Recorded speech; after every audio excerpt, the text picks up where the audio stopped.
جو ساتھی سنتوں سے فارغ ہو چکے ہیں وہ بھی سب کو مکمل کر دیں۔ الحمدللہ نحمده ونستعینه ونستغفره ونؤمن به ونتوکل علیہ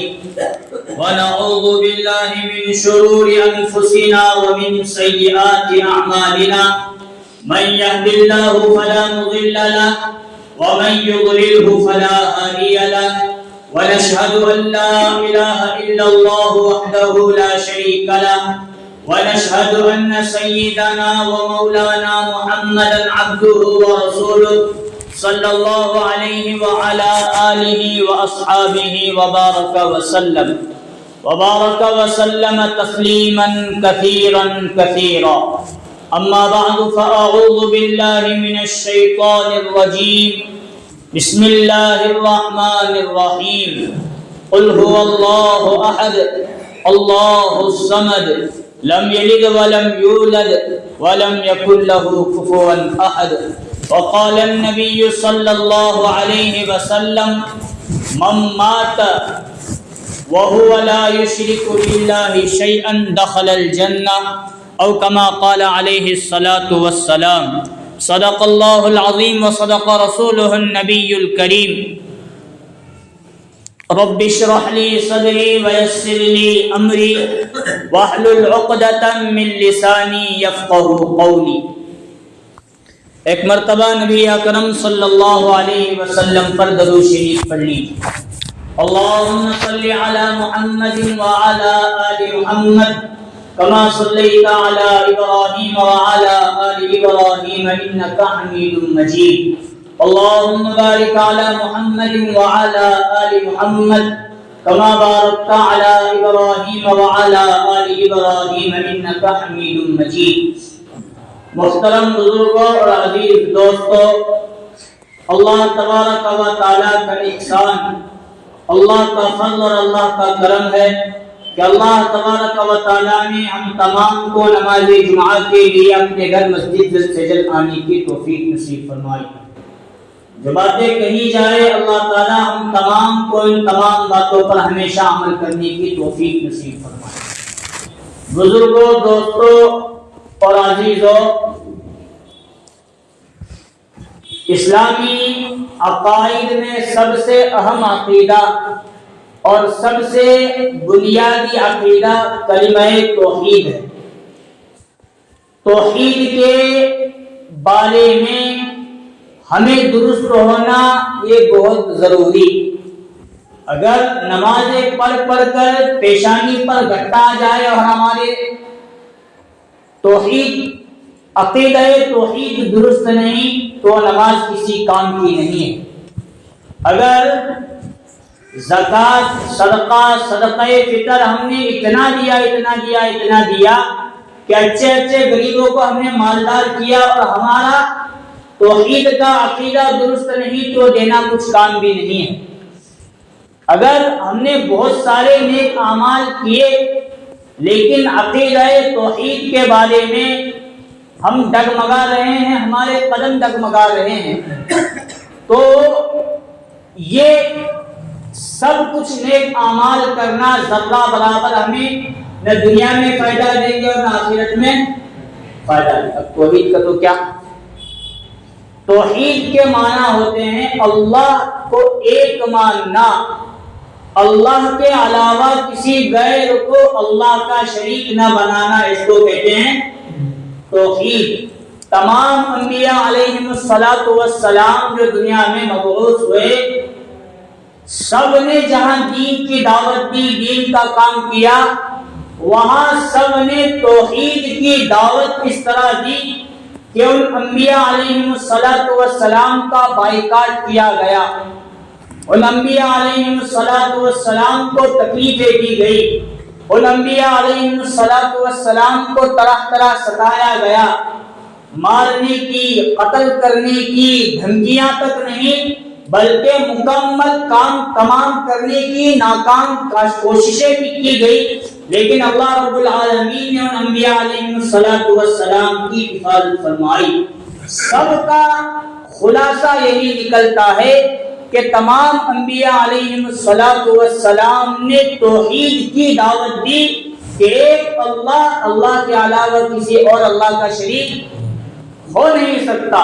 ایک اللہ ہے، اللہ کو چھوڑ کر اللہ کے ساتھ کسی غیر کو ہم اپنا معبود برحق بنا نہیں سکتے۔ اس کا نام ہے توحید۔ توحید کے معنی سمجھ میں آئے؟ توحید کے معنی اللہ کو ایک ماننا، اللہ کے علاوہ کسی غیر کو اللہ کا شریک ذرہ برابر نہ ماننا، یہ ہے اصل میں توحید۔ اگر توحید کے معاملے میں ہم اپنے عقیدے کو درست کر لیے تو ہم کامیاب ہوں گے،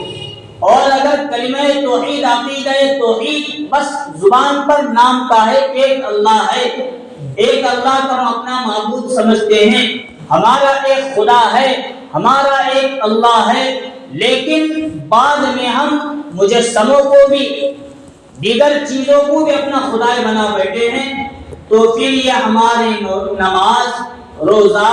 زکوٰۃ، حج، قربانی، مسجد بنانا، مدرسے کو چندہ دینا، اللہ ذکر و اذکار کرنا اور تعلیم کرنا، یہ ملاقات، یہ سب کچھ تمام کے تمام اعمال ذرہ برابر کام نہیں آئیں گے اگر ہمارا عقیدہ توحید یعنی اللہ کے بارے میں ہمارا یہ عقیدہ، یہ ایمان، یہ یقین پختہ نہ ہو کہ ایک اللہ ہے، اس کے علاوہ کوئی اور معبود۔ اب ہم مسلمان ہیں، ہمارا تو عقیدہ ہی رہنے والا ہے کہ نہیں؟ بس صحیح مولانا کل کو ایسا ارادہ کو بیان کر لیں گے، ہم ایک اللہ کو مانتے ہیں مانتے ہیں، لیکن کچھ اسباب، کچھ حالات ایسے بن جاتے ہیں ہم اللہ کے ساتھ کسی غیر کو بھی اللہ بنانا پاتا ہوں۔ جی یہ عنوان میں چھیڑ رہا ہوں، کس لیے چھیڑ رہا ہوں؟ وہاں تک پہنچنے کے لیے شروع کی تمہید کے کچھ باتیں بیان کرنا بہت ضروری۔ جتنے بھی انبیاء علیہم السلام دنیا میں تشریف لائے ہیں، اب ان کو کیا ضرورت تھی کہ اللہ نے ان کے ذریعے کہا، کہلوانا، یا قوم اعبدوا اللہ ما لکم من الہ غیر، اے میری قوم تم اللہ کو چھوڑ کر یا اللہ کے ساتھ جن لوگوں کو شریک بنا رہے ہو ایک کام چھوڑ دو۔ یا قوم اعبدوا اللہ ما لکم من الہ غیر، اے میری قوم ایک اللہ کی عبادت کرو، اللہ کے علاوہ کسی اور کی بھی عبادت، کسی اور کو بھی اپنا معبود اور خدا مت بناؤ۔ سب سے پہلے حضرت نوح علیہ السلام کے بارے میں سنتے ہیں۔ حضرت نوح علیہ السلام کے زمانہ نبوت سے پہلے 5 اولیاء اور 5 بزرگ تھے، اور اولیاء اور بزرگ اتنے اچھے تھے کہ اس زمانے میں کوئی نبی نہ ہونے کی وجہ سے انہوں نے دین کی وہ بڑی ذمہ داری سنبھالی اور لوگوں کو دین پر اور مسجد میں جماعت کا۔ شیطان تو شیطان ہے، جب وہ کسی کے قدم کو ہلانا چاہتا ہے، کوئی بھی ہو، چاہے وہ نبی کا باپ ہو یا نبی کا بیٹا ہو، اگر وہ نبی نہیں، نبی کے علاوہ کوئی اور ہے، تو شیطان کو اس کو بہکانے میں ذرہ برابر وقت نہیں۔ وہ اولیاء اکرام تھے، حضرت نوح سے پہلے اور حضرت نوح سے پہلے اور غالباً حضرت ادریس کے بعد، یہ زمانے میں، اس بیچ کے زمانے میں کوئی نبی نہ ہونے کی وجہ سے انہوں نے دین کا کام سنبھالا۔ جب ان کا انتقال ہو گیا، ان اولیاء اکرام کی، ان بزرگوں کی محبت لوگوں میں تھی، اور واقعتاً اولیاء اکرام کی محبت، بزرگوں کی محبت، علماء اکرام کی محبت ہر شخص کے اندر ہونا ضروری، کیونکہ اس کا تعلق بھی ایمان سے ملتا ہے۔ قرآن میں اولیاء کا تذکرہ، قرآن میں علماء کا تذکرہ، تو ان چیزوں کا چھوڑنا گویا ہم نے قرآن کو چھوڑا، ہم نے اولیاء کو چھوڑا تو گویا کسے چھوڑا؟ ہم نے علماء کو چھوڑا تو ہم نے قرآن کے آیات کو، قرآن کے مفہوم کو چھوڑ دیا۔ لیکن ان کو خدا بنانا، یہ قرآن کا جھٹلانا، اللہ کا جھٹلانا، اللہ کے نبی کا 5 تھے۔ حضرت نوح، سورہ نوح کے اندر ان کا واقعہ ہے، ود، سوا، یغوث، یعوق اور نصر۔ یہ 5 طرح کے اولیاء اور 5 بزرگ تھے، انہوں نے سب کو سمجھایا، لوگوں کے اللہ کے راستے پر لگایا، لوگوں کو دین پر لگایا، وہ چلے گئے۔ اب شیطان زمانے کی نسل کو کہنے لگا اپنے بزرگ کی شکل میں، کتنے بڑے بزرگ تھے، وہ جیسا کرتے تھے انہوں نے جیسا کیا ہو بہو تم ویسا ہی کرو، دوسرا کچھ کام کرنے کی تمہیں۔ شیطان کو بات سمجھ میں آئی، ان کا زمانہ ایک اچھا، میں فوراً بولوں ان اولیاء کی عبادت کرو تو نہیں کرنے والے، ایک نسل جو بھی مومن بن کر دیکھنے آتا ہے، وہ نسل جانے کے بعد دوسری نسل آئی، تو اس نسل کو شیطان نے یہ پٹی پڑھائی کہ ود سوا یغوث یعوق نسل 5 بزرگ گزرے ہیں، تمہارے آبا و اجداد، تمہارے باپ دادا، تمہارے دادا، یہ ان کو دیکھ کر عبادت کیا کرتے تھے، بھلا کیا ان کو دیکھ کر عبادت کرو۔ اور دوسری نسل کو کیا سمجھا رہا ہے، تم ان کو دیکھ کر، مطلب تمہارے بڑے ان کو دیکھتے تھے، تم ان کو دیکھ کر کرو، مطلب تم ان کی تصویریں، ان کے مجسمے اپنے مسجد کے اندر اپنے عبادت خانوں میں رکھو، پھر ان کو سجدہ میں کرو، کس کو، ان کو دیکھ کر اللہ کی عبادت۔ وہ نسل بھی سمجھ گئی کہ ہمیں اللہ کی عبادت کرنا ہے، کسی غیر کی، غیر سے وہ مجسمے بھاگ جو رہتے ہیں ادھر ادھر، غیر سے وہی غیر مراد نہیں، اللہ کو چھوڑ کر ہمارا دل کسی کو خدا بنا بیٹھا ہے تو وہ چیز خدا کا شریک بن جاتی ہے، چاہے وہ انسان ہو، چاہے پتھر ہو، چاہے نبی ہو، چاہے ولی ہو، چاہے کچھ بھی ہو، غیر سے وہ غیر مراد لینے میں بات ذرا سمجھنے کی۔ اب جو پہلی نسل گئی وہ بھی مومن بن کر گئی، دوسری نسل جو گئی وہ بھی مومن بن کر گئی، اب جو تیسری نسل آئی ان کے سامنے شیطان نے کہا تمہارے باپ دادا نے ان مجسموں کو سجدہ کیا، تم بھی ان کو سجدہ کرنا شروع کرو۔ پھر جو نسل وہاں سے بھٹکی، بزرگوں کے اور اولیاء اکرام کے نام پر اللہ معاف فرمائے، وقت کے سب سے بڑے نبی حضرت نوح علیہ السلام دنیا میں تشریف لائے، اور کتنی محنت کی انہوں نے، کتنے سالوں تک، ساڑھے ہاں کسے کہتے ہیں 950 سال، 1000 سال کو 50 سال کم، اتنا لمبا عرصہ ایک نبی حضرت نوح نے اس قوم پر محنت کی، 80 40 82 اتنے ہی لوگ حضرت نوح کے دعوت پر مسلمان اور ایمان والے، مطلب شیطان نے اتنا گمراہ کیا اور یہ سلسلہ بعد میں چلتا رہا۔ وہ جو مجسمے بنے تھے وہ مجسمے ادھر ادھر منتقل ہو گئے، اور ہر نبی کے دور میں لوگوں نے بزرگوں کی، اولیاء کی عبادت کو چھوڑ دیا، مجسمے مکمل بنائے، بت خانے بنائے، پھر ان کی آرتیاں اتارتے رہے، ان کو اپنا خدا بنائے، بلکہ ہر نبی نے آ کر کہا یا قوم اعبدوا اللہ ما لکم من الہ غیرہ، اے میری قوم ایک اللہ کی عبادت کرو، جو مجسموں کے اور جو تم بتوں کو بنا کر جو تم ان کو پوج رہے ہو، ان کی عبادت کر رہے ہو، یہ اللہ، یہ خدا، یہ معبود ہو نہیں سکتا، ایک اللہ کی عبادت کرو۔ قوم نے حضرت نوح علیہ السلام کو جھٹلایا، قوم نے حضرت نوح علیہ السلام کے مارنے کی کوشش کی، ہر نبی کے ساتھ یہی معاملہ کیا گیا، حتیٰ کہ حضرت ابراہیم علیہ السلام کو جو نار نمرود میں ڈالا گیا تھا وہ اسی لیے ڈالا گیا تھا کہ انہوں نے الگ اعلان قوم کو کہا تھا جو تم مجسمے بنا کر جن کی تم عبادت کرتے ہو یہ خدا اور اللہ ہو نہیں سکتا، ایک اللہ وہ ہے جس نے زمین کو بنایا، جس نے آسمان کو بنایا، جس نے چاند سورج ستارے سب کو بنایا، حتیٰ کہ مجھے اور حتیٰ کہ نمرود کو جس نے پیدا کیا وہ ایک اللہ ہے، اللہ کے علاوہ کسی اور کی عبادت ہو نہیں سکتی۔ اسی لیے نار نمرود میں حضرت ابراہیم علیہ السلام کو ڈالا گیا۔ اسی لیے میرے اور آپ کے آقا جناب محمد الرسول اللہ صلی اللہ علیہ وسلم کی وہ مکہ کی 13 سالہ زندگی میں پتھر بھی کھانے پڑے،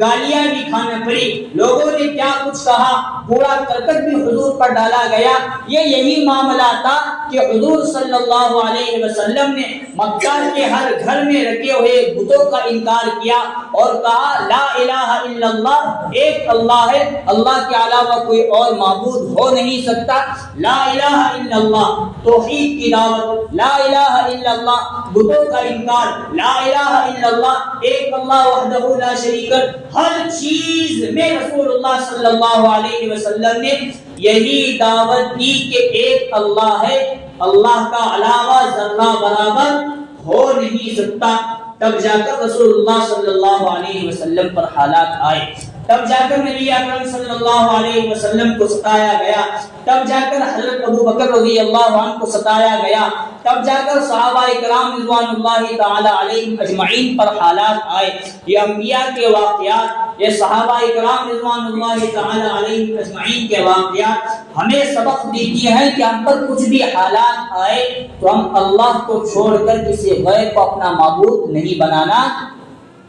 بولو معبود نہیں بنانا۔ مکہ کی زندگی میں جو کفار اور مشرکین تھے، جو حضور پر جنہوں نے ظلم اٹھایا، جو صحابہ اکرام پر ظلم اٹھایا، ان کا ظلم اٹھانا اس اعتبار سے نہیں تھا کہ وہ یہ دعویٰ نہیں کرتے کہ تم اللہ کو چھوڑو، اللہ کا انکار کرو۔ یہ کسی شخص نے بھی سب کا دعویٰ کیا تھا؟ تم اللہ کو مانتے ہو، مانو، لیکن اللہ کے ساتھ لات، منات، عزا، جو کعبۃ اللہ کے اندر جتنے بت رکھے گئے ہیں ان کو بھی مانو، اور ان کے ساتھ کس کو مانو؟ لیکن حضور کا اعلان کیا تھا؟ ایک اللہ، لا الہ الا اللہ، نہیں ہے کوئی معبود سوائے اللہ کے۔ ورنہ کتابوں میں ملتا ہے ابو جہل نے خود یہ اصول بنایا تھا اس زمانے میں، کعبۃ اللہ منہدم ہوا، کعبۃ اللہ کو تعمیر کرانے کا مسئلہ آیا، خود ابو جہل نے یہ اصول بنایا تھا کہ جو شخص بھی کعبۃ اللہ کی تعمیر میں حصہ لینا چاہتا ہے وہ اپنا حلال مال کعبۃ اللہ میں لگائے، حرام مال نہ لگائے۔ دوسرا اصول ابو جہل نے یہ لگایا تھا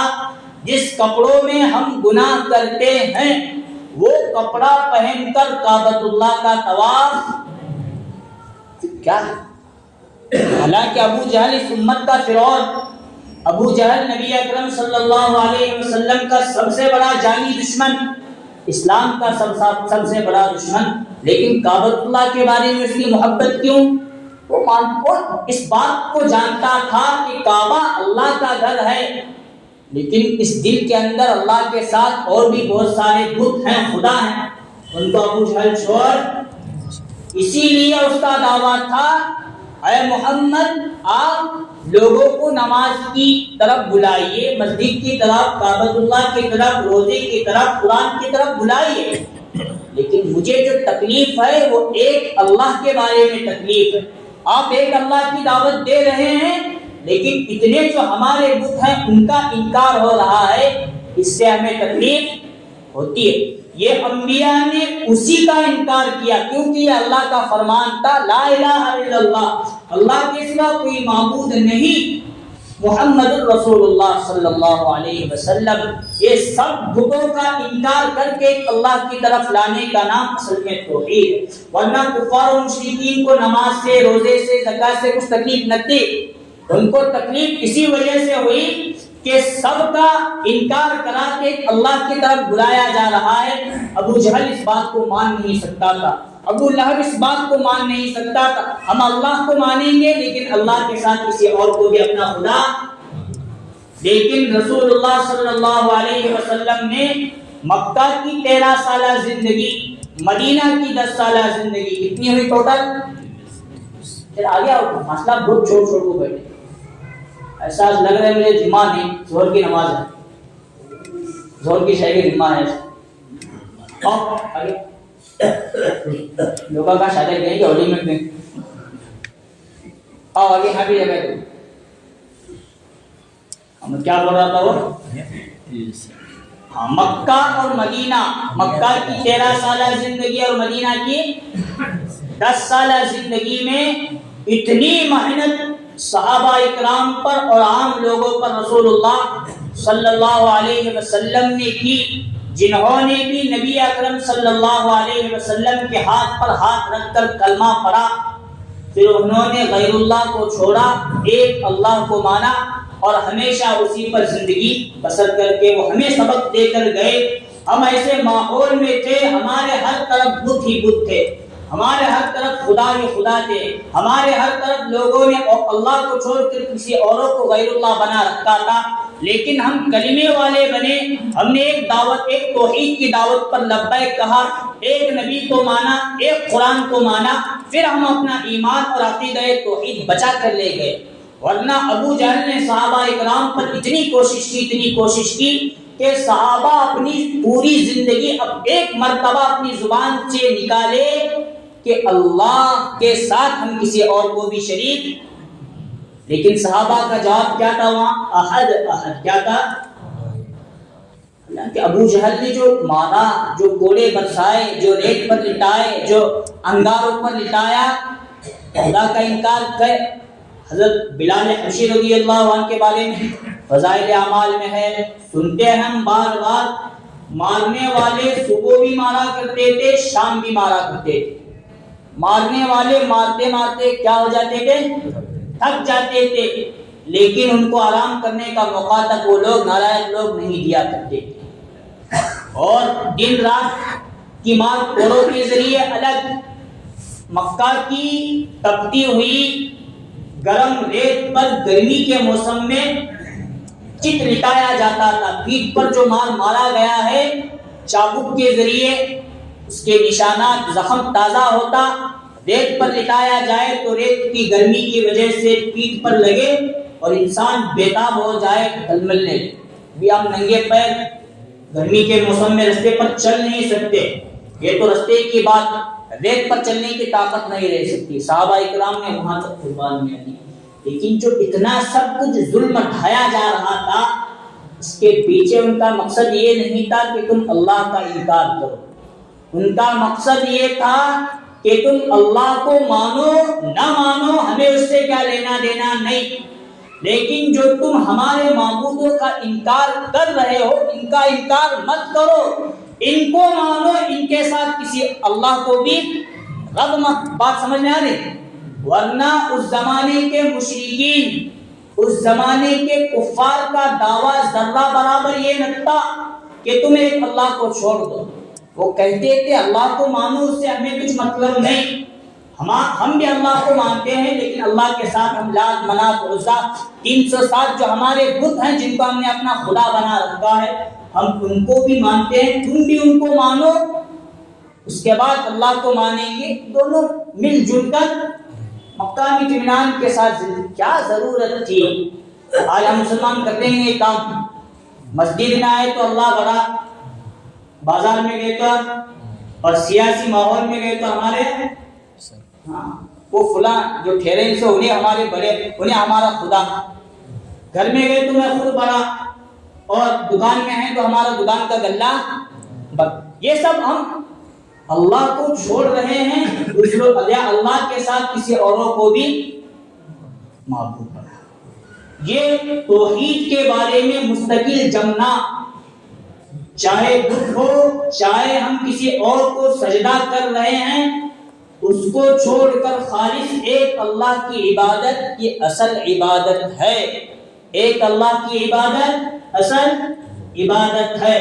اور اس ایک اللہ کے عقیدہ توحید کے بارے میں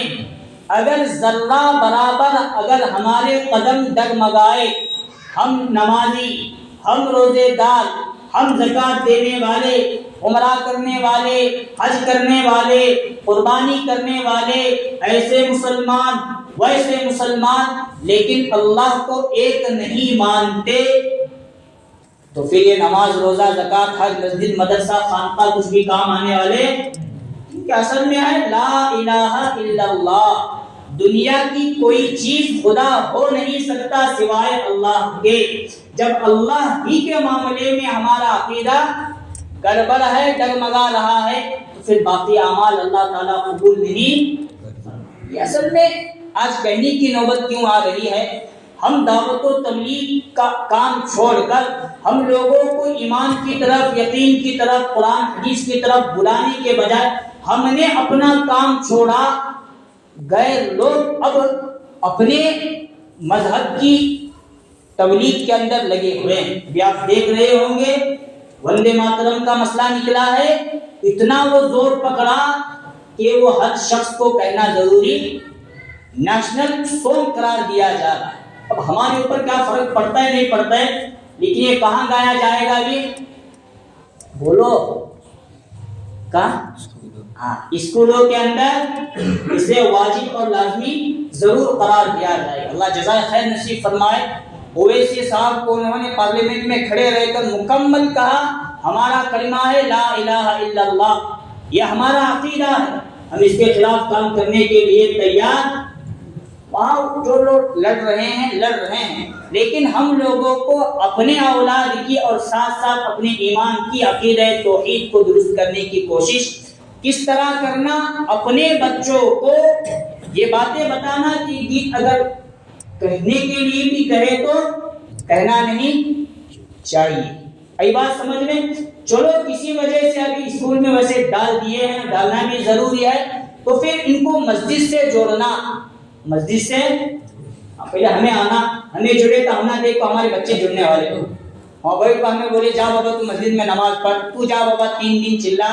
ابا تمہیں جی گئے نہیں تو میں کہا کو جڑنے کہنے لگے نہیں۔ اولاد ہمیں دیکھ کر کام کرتی ہے، ان کا ایمان بچانا، ان کا عقیدہ اللہ کے بارے میں بچانے کے لیے سب سے پہلے اپنا عقیدہ بچانا ہم لوگوں کے لیے بہت ضروری ہے۔ اسی لیے بار بار دعوت کے ذریعے یہ بات بتائی جاتی ہے، اللہ کے راستے میں نکلو تمہارا عقیدہ درست ہوگا، اپنے بچوں کو مکتب کے اندر بھیجو وہاں عقیدہ درست ہوگا۔ صرف باطل اگر دن بھر بھی محنت کرے، لیکن یہاں ہمارا 1-2-3 گھنٹے پر محنت کرنا انشاءاللہ یہ اتنا مضبوط عمل ہو جائے گا کہ باطل کی محنت ہمارے اس محنت کے سامنے فیل ہو جائے۔ اسی لیے میں نے کہا تمام انبیاء علیہم السلام کو یہی دعوت دی گئی تھی کہ تمام بتوں کا، تمام خداؤں کا انکار کرنا ہے۔ اب وہ جو گیت بنائی جا رہی ہے اس میں اللہ کا انکار بھی ہے اور ساتھ ساتھ پورے دیوی دیوتاؤں کا اقرار ہو رہا ہے۔ اس لیے مسئلہ اتنا زور پکڑا، اور ایسے ماحول میں جب کفار و مشرکین اپنی دعوت کو عام کر رہے ہیں تو ہمیں اللہ کے اس مسجد کے اندر، اللہ کے گھر میں بیٹھ کر کھلے عام ان باتوں کا بولنا بہت ضروری ہے۔ تو آج ہمارے اسمبلی کی حالت کیا ہے؟ مولانا ایسا بولے، مولانا کو کیا ضرورت تھی ایسا بولنے کی؟ حالانکہ اوپر کا جگہ مولا خالی لگتا ہے بولنے والوں کا۔ بابا لوگ اپنے کفر کی، شرک کی تبلیغ کر رہے ہیں، تو ہم کو اللہ ہی کے گھر سے ایمان کی، اللہ کی تبلیغ کرنے کی ضرورت ہے۔ ورنہ کیا کرے ہمیں اپنی امامت سنبھالتے ہیں، خطبہ پڑھاتے ہیں، جاگو گھر میں بیٹھتے ہیں، آرام کرتے ہیں، کیا پھر ہے؟ اصل میں یہ تمہارے اور تمہارے بچوں کے نسل کی ایمان حفاظت کی ذمہ داری شاید دی گئی ہے اللہ کی طرف سے، اللہ کے نبی کی طرف سے، اس کا حق ادا کرنے کی کوشش کی جا رہی ہے۔ اس لیے حضرت یعقوب علیہ السلام کا جب انتقال ہونے لگا، انہوں نے اپنے 12 بیٹے جس میں حضرت یوسف علیہ السلام بھی تھے، ان کو بلایا۔ قرآن نے اسے نقل کیا ام کنتم شہداء اذ حضر یعقوب الموت، جب وہ تمام کے تمام 12 بیٹے آئے تو حالانکہ حضرت یوسف نبی اور 11 بیٹے اولیاء تھے،